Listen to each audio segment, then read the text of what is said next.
ئەمڕۆ بەداخەوە زۆرێک لە گەنج و لاوەکانمان تەنانەت بە تەمەنەکانیشمان لە پیاوان و ئافرەتان لە کوڕان و لە کچان تووشی شەونشینی بوون، شەوگار بەری بەیان بانگ دەدا ئەوان هەر بەخەبەرن.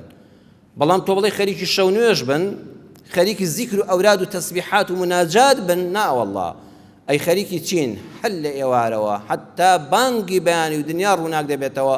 ئەمە موبایلێک بەدەستەوە خەتەکەی کردوێتەوە فەیسبووکە و فڵان کەس دوای کت و فڵان کەس دوای کت و ئەوە فڵان کەس کوژرا و ئەوە فڵان کەس حیاچ و ئەو کۆمنتێک بۆ ئەو بنووسە، ئەوە لایکێک بۆ ئەو بکە و ئەتر ئەم بەداخەوە جا ئەو کاتە ژوا زوو دەڕوا. یعنی گەنج هەیە 3 ساعت 4 ساعت لەسەر فەیسبووک بووە، ئەڵە وەڵڵاوم زانی 5 دقەیە، ئەوەندە زەمانەکە زوو تێدەپەڕێ.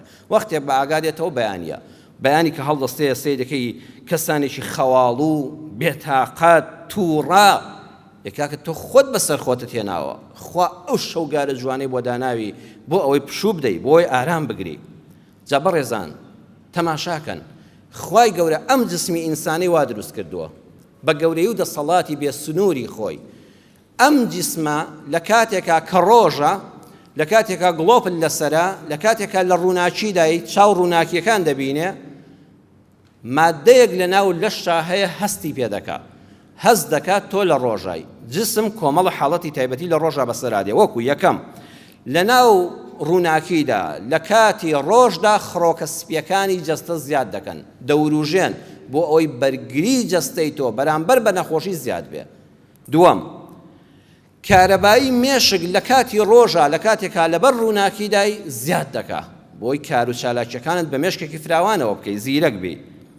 سێمیان دەستگای میز و میزەڕۆ کە پێک هاتووە لە گورچیلەکان و بۆری میز و میزڵدان لە ڕۆژە لە کاتێکا لەبەر ڕووناکیدای 4 هێندەی شەو بەر تاریکی زیاد دەکەن. سبحان الله ئەگەر وا نەبوویایە ئینسان لە شەوە دەبوو هەر بەڕێی تەوالێتەوە بێ. ئینسان لە ڕۆژە 4 ئەوەندەی شەو گورچیلەکانی میز دەردەکەنە دەرەوە لە ژەهر پاچی دەکەنەوە لاشە، بۆ ئەوەی تۆ لە شەوە ئیسراحەت بی کەمترین میز دەکەی وەکەی لە کاتی خەوا هەڵنەستی. چوارەمیان بەرزی فشاری خوێن لە ڕۆژە زۆر بەرزە. پێنجەم لێدانی دڵ لە ڕۆژە زۆر زیاترە لە کاتی شەو و کاتی تاریکی، بۆ ئەوەی لەشێکی چالاکت هەبێ. بەڵام لە شەودا، بەڵام کاتێ شەوگار دێ تاریکی باڵی بەسەر مرۆڤایەتیا دەشێشێ، ئەم جسمە ئۆتۆماتیکی کۆمەڵێک کار دەکات. یەکەم هۆرمۆنی گەشە لە ناو لەشە زیاد دەکات، چونکە لە ڕۆژە تۆ ماندووی، لە شەوە بە خەوتن ئیسراحەت دەکەی و گەشە دەکەی. دووەمیان سووتانی شەکر لە ناو لەشە لە 100 تا 30 کەم دەکاتەوە، چونکە لە ڕۆژە تۆ دێی و دەڕۆی ئەو شەکرە دەسووتێ، لە شەوە لە 100 تا 30 کەمتر لە ڕۆژ دەسووتێ. هەناسەدانی مرۆڤ لە ڕۆژ لە شەودا لە 100 تا 30 کەمترە لە کاتی ڕۆژ، ئەو دڵە لە 100 تا 30 کەمتر لێ دەدا بۆی تۆ لە سینە تا ئەوەندە دڵە کوتێن نەبێ و بە ئیسراحەت بخەوی. ئەمە تۆ ئاگال لە هیچ نییە، هەر خوا لە جسمی خۆتا بۆ خۆی بۆ دروست دەکات.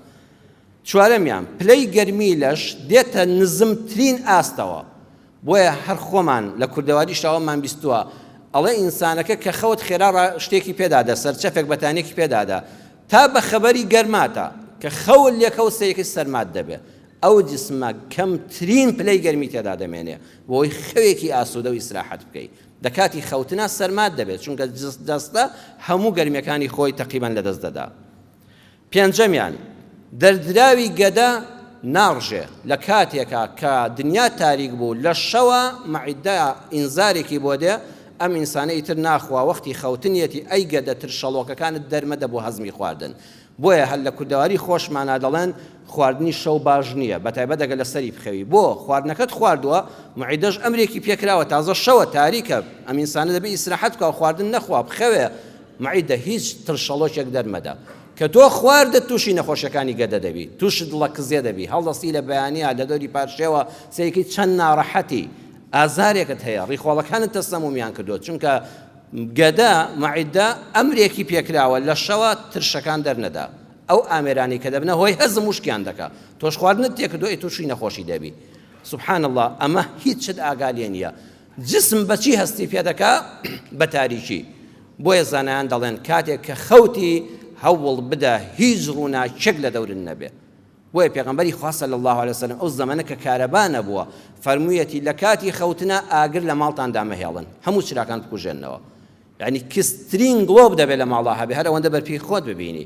بۆ ئەوەی کەوە ئەم جەستەیە کاری خۆی بکە بزانێشەوە دەی کەسێک بەڕێزان دادەنیشە شەو تا بەیانی لەبەر گڵۆپێکی لید کە زەرەدی لە گڵۆپەکانی قەدیم زیاترە خۆی عەزاب دەدا وەکو ئەو سجنانەی ئێستا لە جیهاندا زاڵمەکان کاتێک کە خەڵکەکە دەگرن دەیانکەنە زیندانەوە بە تایبەت ئەوانەی عقوبەی قورسیان دەدەن لەسەر تیرۆر و ئەوانە چیان لێ دەکەن قورسترین عقوبەیان ئەوەیە شەو و ڕۆژ بلاژکتۆریان لەسەرە بۆ یەک چرکەش لەسەریان ناکوژێنەوە بۆ ئەوەی کاتێک کە خەوتیشن لە خۆیان بێزار بوون و خەوتیان لەکەوت ئەو تیشکی خۆرە جەستەیان تێکدا ئەو تیشکی گڵۆپە ئەو جەسمە سەری لێ تێک دەچێت نازانێت ڕۆژە نازانێت شەوە مەعیدەش شت دەردا دەری نەدا میز بکە نەیکە هەر لە گورچیلەوە لە دڵەوە لە هەناسەوە هەمووی سەری لێ تێک دەچێت ئەو جسمە سەری لێ تێک دەچێت بۆی ئەوانەی لە سجن بەردەبن دوای ماوەیەک دەمرن تەواو جەستەیان پوکاوەتەوە بەڵام بەداخەوە گەنجی ئێمە کوڕە بە تەمەنی ئێمە نە سجنە نە کەس عقوبەی دەدا بەدەستی خۆی عقوبە دەدا